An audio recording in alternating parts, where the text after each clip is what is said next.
Muy buenos días. En primer lugar, quisiera dar las gracias por poder estar con todos ustedes esta mañana compartiendo algunas ideas. Mi objetivo en esta intervención va a ser muy sencillo, va a ser plantear algunos de los retos intelectuales que está generando la bioética en el mundo actual, tanto en la dimensión más fundamental como en la dimensión más aplicada, y en un campo específico que ahora mismo tiene un enorme auge, que es la neuroética, es decir, pues el estudio de todas las implicaciones éticas, antropológicas, conceptuales, etcétera, que pueden tener los desarrollos de las neurociencias. Y me interesaría pues más plantear interrogantes que respuestas en este punto respecto a aquellos puntos pues, que yo considero que Zubiri pues, podría tener más interés en ellos o que podría aportar algunas ideas interesantes. Es triste que Zubiri no haya podido asistir precisamente a cómo en las últimas décadas se han desarrollado pues, ciencias como la genética o la neurociencia, que sin duda le habrían interesado enormemente, y que además han generado no pocos interrogantes filosóficos, que yo creo que este es el punto esencial, tanto desde el punto de vista de la reflexión como desde el punto de vista de intentar resolver conflictos o problemas que realmente nos están generando discusiones acerca de cuestiones tan relevantes como la idea de responsabilidad. Pues bien, si tuviéramos que hacer, pues, a modo de introducción, hablando de la neuroética, de la bioética en general, tendríamos que decir que, como comentaba, tienen una dimensión fundamental y una dimensión aplicada. La primera, la fundamental, se referiría al estudio de los conceptos y de las teorías que puedan utilizarse en la interpretación de los datos, buscando las razones de su validez, aportando principios o sistemas explicativos desde los cuales se pueda orientar la segunda de las dimensiones, la aplicada, la que hace referencia a aplicar esas teorías o principios a los problemas específicos de un campo, tratando de lograr un doble objetivo: encontrar solución a los conflictos y establecer con ello un modo de toma de decisiones acorde con un patrón de promoción de unos determinados valores en la sociedad. En ambas dimensiones, tanto la fundamental como la aplicada, creo que la bioética supone un desafío importante para el pensamiento, porque pone en cuestión conceptos y supuestos que han sido objeto clásicamente del debate filosófico. Así, por ejemplo, temas como la naturaleza humana, la dignidad, la conciencia, etc., son ahora cuestiones que se replantean desde una nueva perspectiva. Y muchos autores estarían hablando ahora de una filosofía naturalizada como la característica específica de esta nueva aproximación en la que los datos científicos resultan tan relevantes. Mi pregunta entonces, como les comentaba, sería pues, ¿cuál es la actitud de Zubiri o cuál sería la actitud de Zubiri ante este tipo de debates intelectuales, de los que sin duda estaría fascinado, y cómo elaboraría algunas respuestas? Muy brevemente ya les digo que a modo casi de flashes, un poco de interrogantes. Me gustaría comenzar por el que se puede considerar el problema metodológico más acuciante al que se enfrentan los estudios sobre la conciencia, que sería el relativo a la conexión o traducción que pueda establecerse entre la descripción de la experiencia subjetiva, que está ligada necesariamente a una perspectiva individual, y los elementos que puedan ser describibles objetivamente, mediante los experimentos que adoptan una perspectiva en tercera persona. Así, la cuestión central sería si los estados físicos del sistema nervioso humano se encuentran en el contenido de la experiencia consciente. A pesar de que los datos de nuestra percepción son reales, y en ello insistió notablemente Zubiri al hablar de la impresión de realidad en el ser humano, en buena medida la descripción fenomenológica que nosotros realizamos a partir de esas impresiones es un relato desde la experiencia subjetiva que no es posible extrapolar o universalizar. Este problema es al que se enfrentan actualmente las neurociencias. ¿Cuál sería la conexión entre el cuerpo viviente y el cuerpo vivido? Entre la experiencia subjetiva y las descripciones objetivas. La duda acerca de si, por ejemplo, la activación cerebral que pueda hacerse patente a través de una técnica de neuroimagen revela cuál es el contenido del estado mental que el sujeto experimenta y si hay algún tipo de relación causal entre la descripción empírica y la experiencia personal. Sobre esta cuestión, en el año 1996, Francisco Varela proponía una unión de la fenomenología de Husserl y las ciencias cognitivas, que dio en llamar neurofenomenología, y que ha sido desarrollada después por otros autores. Varela consideraba que esta aproximación metodológica sería capaz de afrontar este duro problema del hiato explicativo, es decir, el espacio existente entre la experiencia fenoménica y la de naturaleza física, o lo que también se ha venido denominando la distancia entre el método de la primera persona, más propio de la fenomenología, y el método de tercera persona, más propio de las ciencias empíricas. La neurofenomenología, según él, vendría a resolver este problema posibilitando un estudio riguroso de la conciencia. Por supuesto, construir un puente entre fenomenología y neurociencia no es nada fácil, El método que propone Varela es la restricción recíproca. Se trataría de establecer una serie de principios de conexión sobre la base de las correlaciones entre los datos fenoménicos y los datos neurocientíficos. Por supuesto, hay otras aproximaciones metodológicas que se han ido proponiendo. Por ejemplo, la metodología heurística, de acuerdo a la cual los datos fenomenológicos podrían utilizarse como guía en el descubrimiento de los datos neurocientíficos y viceversa.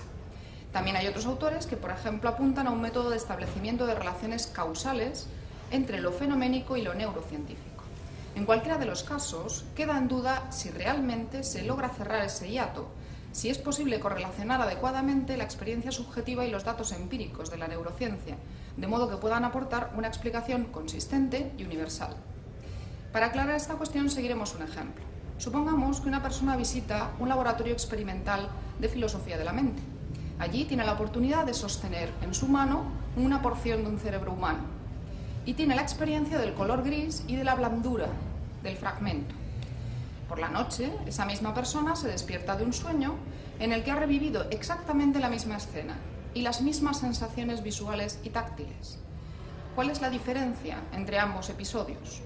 En el primero, el estado mental se refiere realmente a algo existente en el mundo externo, ya que la persona sostenía efectivamente una porción de cerebro en la mano.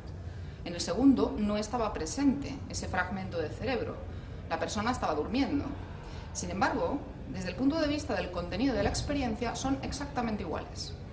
Más aún, sin algún elemento externo que venga a demostrarle a la persona que se encuentra en situación de vigilia, no hay posibilidad ninguna de que pueda diferenciar ambas experiencias, ni determinar el grado de realidad que tiene cada una de ellas, entendiendo por realidad la correlación con el elemento externo que suscita esa experiencia. En la filosofía de Zubiri tiene perfecto sentido afirmar que ambas son reales en la aprehensión, si bien eso que es dado en la aprehensión nos lanza más allá en busca de la realidad del mundo. En el fondo, esto es algo de lo que tenemos una inquietante experiencia todas las personas, la ausencia de una completa seguridad acerca de nuestra propia existencia, de nuestros propios pensamientos o de nuestra propia conciencia. Es lo que la reciente y exitosa película de Christopher Nolan, Inception, traducida en España por Origen, quiere plantearnos. ¿Cómo podríamos saber si estamos soñando? ¿O cómo distinguir la realidad de la ficción? ¿O cómo generar ideas que cambien la identidad y las acciones de los individuos en la vida real a través de los sueños? No es un tema nuevo en el cine, como bien saben. Algo de esto ya estaba en la archiconocida y mítica Matrix o en la menos conocida pero sorprendentemente profunda Nivel 13. Pero también es lo que planteara Descartes, nada nuevo, al sospechar que todo lo que habita la mente puede no tener un correlato empírico. Es lo que se encuentra también en la obra de Unamuno, Niebla, de 1914, donde su propio personaje pone en cuestión si el autor no será el mismo un ser soñado, creyendo en una realidad ficticia, y además le dice: ¿qué es el mundo real sino el sueño que soñamos todos, el sueño común? O por ir a autores más clásicos aún, es lo que comenta Calderón de la Barca en La vida es sueño. Estamos en un mundo tan singular que el vivir solo es soñar, y la experiencia me enseña que el hombre que vive sueña lo que es hasta despertar. O la archiconocida frase que toda la vida es sueño y los sueños, sueños son. Podemos tener un conocimiento de la realidad externa a nosotros mismos y también de los contenidos mentales de nuestra experiencia. Sin embargo, la situación del ser humano desde el punto de vista epistemológico sería la de una limitación intrínseca que los datos científicos no pueden superar. No hay ninguna característica de nuestros contenidos mentales que marque la diferencia entre vigilia y sueño. Pues bien, siguiendo las distinciones típicas de la fenomenología, podemos afirmar con Metzinger que el contenido fenoménico de las representaciones mentales es independiente de que sea verídico. Es algo que se da en la experiencia, consciente o no, desde una perspectiva en primera persona, y sin duda está determinado por propiedades internas del cerebro. La posibilidad de una descripción científica objetiva o de unos modelos científicos de la conciencia pasa necesariamente por la cooperación intersubjetiva, piensa este autor. Si los individuos humanos tienen la experiencia de un cerebro gris y blando, sus propios cerebros activarán los modelos fenoménicos individuales de la realidad.